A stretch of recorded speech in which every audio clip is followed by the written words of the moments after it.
ओम शांति। आज बाबा हमें कहते हैं, मीठे बच्चे, तुम ब्राह्मण स्वदेवता बनते हो, तुम ही भारत को स्वर्ग बनाते हो, तो तुम्हें अपनी ब्राह्मण जाति का नशा होना चाहिए। देवता कौन बनता है? जो ब्राह्मण बनता है।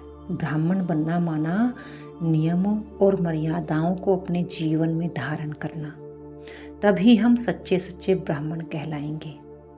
और जितनी धारणाएं जीवन में होंगी वही हमारा एक धर्म कहलाएगी, वही देवता धर्म कहलाएगी। क्योंकि धारणा ही धर्म है। जो नियमों पर चलता है वही एक धर्म, देवता धर्म का, स्वर्ग का वासी बनता है। तो बाबा कहते तुम्हें कितना नशा होना चाहिए, खुशी होनी चाहिए कि तुमने शूद्रपना त्याग गया है। तो किस लिए? देवता बनने के लिए। तो ब्राह्मणपन का बहुत नशा होना चाहिए कि तुम कितने शुद्ध बनते जा रहे हो। दुनिया में भी जाति का अपना कितना नशा होता है। कोई जाट का होता, किसी को ब्राह्मण का होता है। हर एक कास्ट को अपना अपना नशा होता है।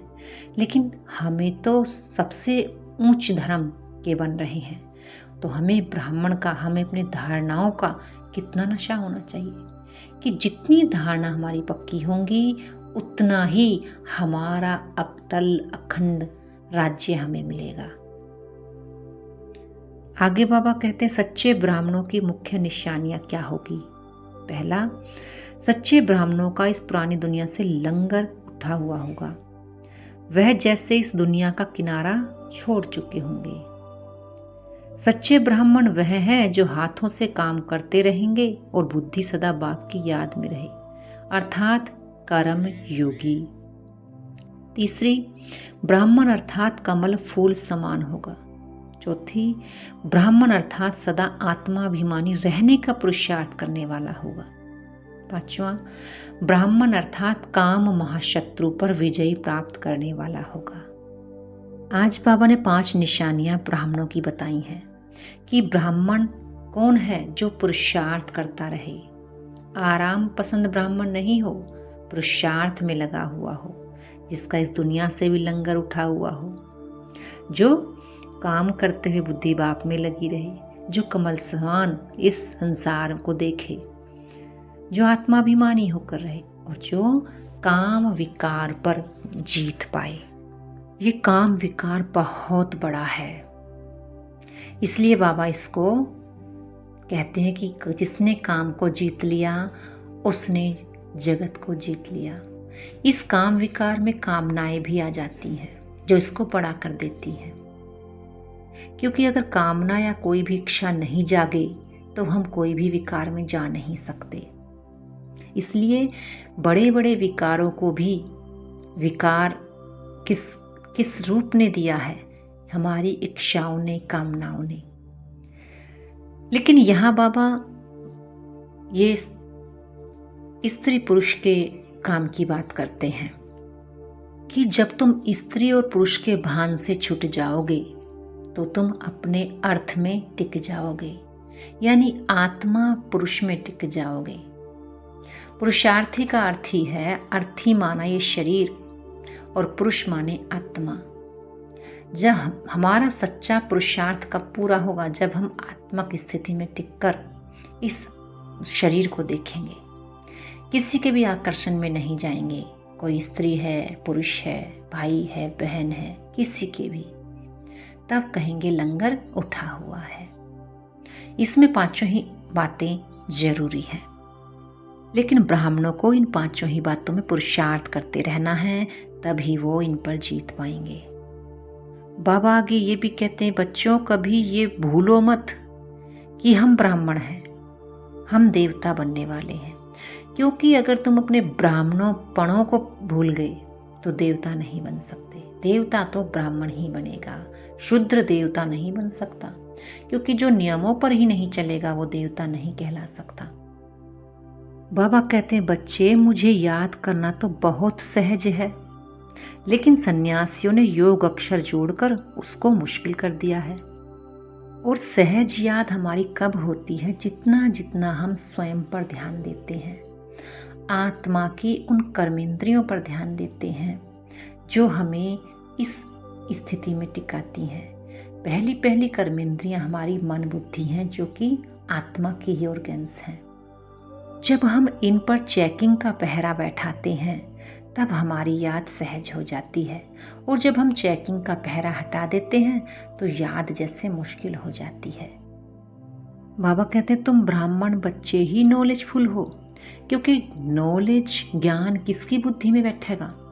जो ब्राह्मण होगा, जो पवित्र होगा, जिसकी बुद्धि सोने का बर्तन होती जाएगी, ज्ञान उसी की बुद्धि में ठहरता जाएगा। भगवान को जानी जाननहार कहते हैं ना, इसका भी अर्थ नहीं जानते।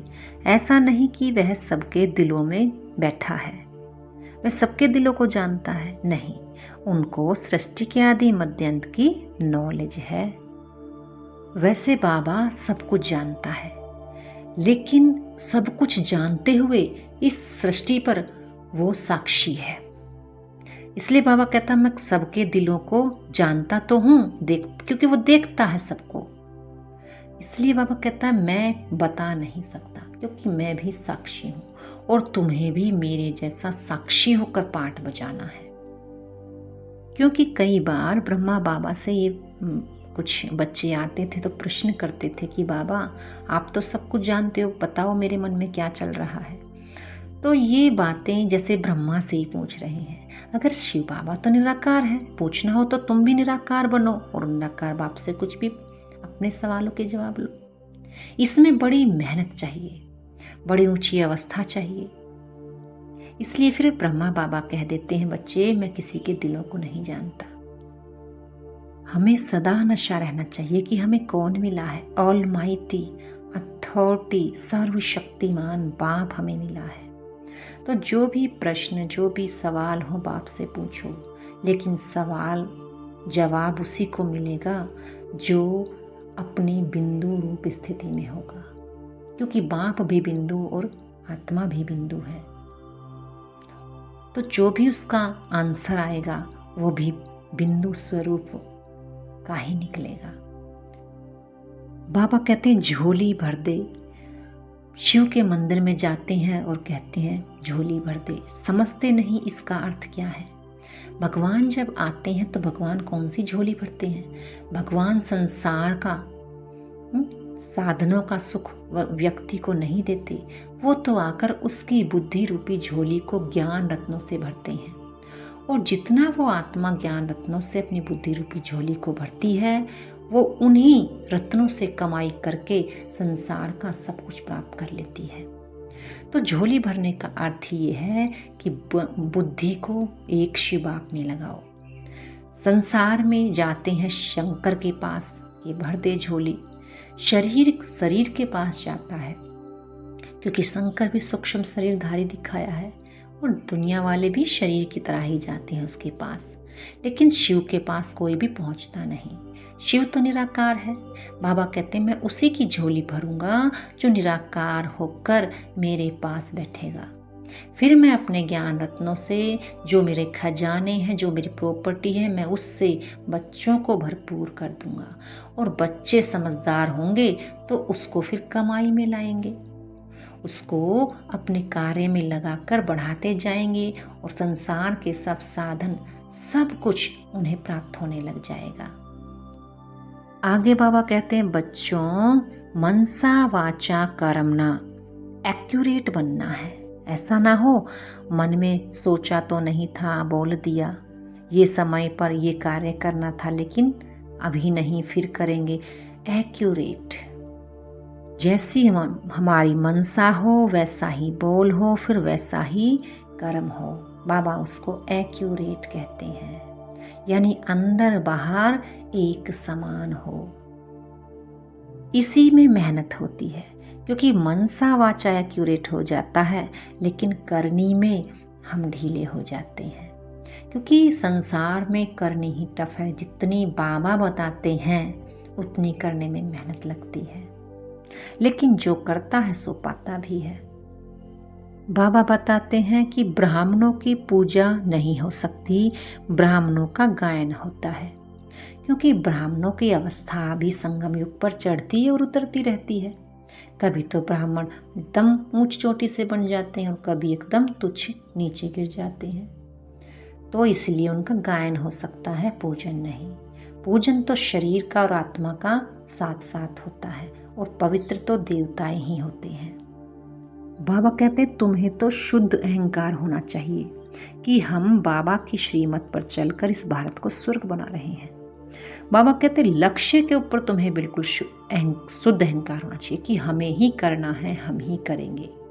ऐसा तुम्हारा लक्ष्य होना चाहिए ऊंचा, करना ही है, करके ही रहेंगे, क्योंकि ये शुद्ध है, पावन बनने का संकल्प है, इसमें कोई भी अशुद्ध अहंकार नहीं है।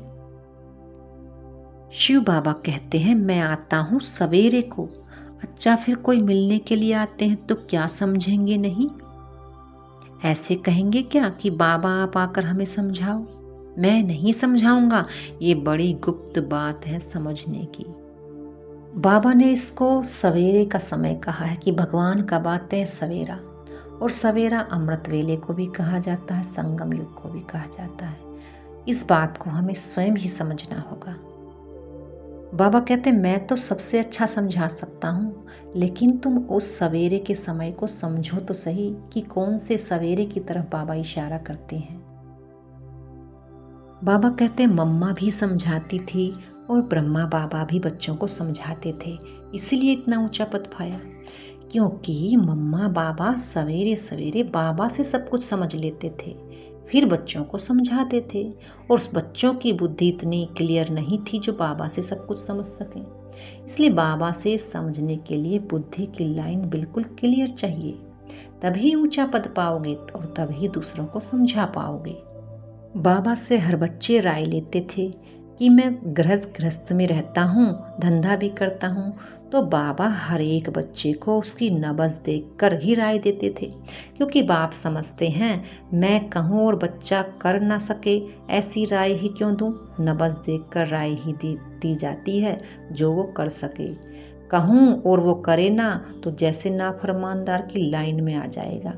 तो बाबा ऐसा बच्चों को नहीं बनाना चाहते, तो बाबा हर बच्चे की नब्ज़ देखकर ही राय देते थे, क्योंकि घर गृहस्थ में भी हर एक का अपना अपना हिसाब किताब है। तो बाबा उसे उसके हिसाब किताब से भी नहीं छुड़वा सकते, क्योंकि वो वहीं रह करके अपना हिसाब किताब को चुकतू कर सकता है, इसलिए वो श्रीमत देता था। धारणा के बिंदु मनसा वाचा कर्मना बहुत बहुत एक्यूरेट बनना है। ब्राह्मण बनकर कोई भी शूद्रों के कर्म नहीं करने। दूसरी पॉइंट, बाबा से जो राय मिलती है उस पर पूरा पूरा चलकर फरमान बरदार बनना है। कर्मयोगी बन हर कार्य करना है, सर्व की झोली ज्ञान रत्नों से भरनी है। वरदान है डबल लाइट बन कर्मातीत अवस्था का अनुभव करने वाले कर्मयोगी भव। जैसे कर्म में आना स्वाभाविक हो जाता है, वैसे कर्मातीत होना भी स्वाभाविक हो जाए। इसके लिए डबल लाइट रहो। डबल लाइट रहने के लिए कर्म करते हुए स्वयं को ट्रस्टी समझो और आत्मिक स्थिति में रहने का अभ्यास करो। इन्हीं दो बातों का अटेंशन रखने से सेकंड में कर्मातीत, सेकंड में कर्मयोगी बन जाएंगे। निमित्त मात्र कर्म करने के लिए कर्मयोगी बनो, फिर कर्मातीत अवस्था का अनुभव करो। स्लोगन है जिनकी दिल बड़ी है उनके लिए असंभव कार्य भी संभव हो जाता है। अच्छा, ओम शांति।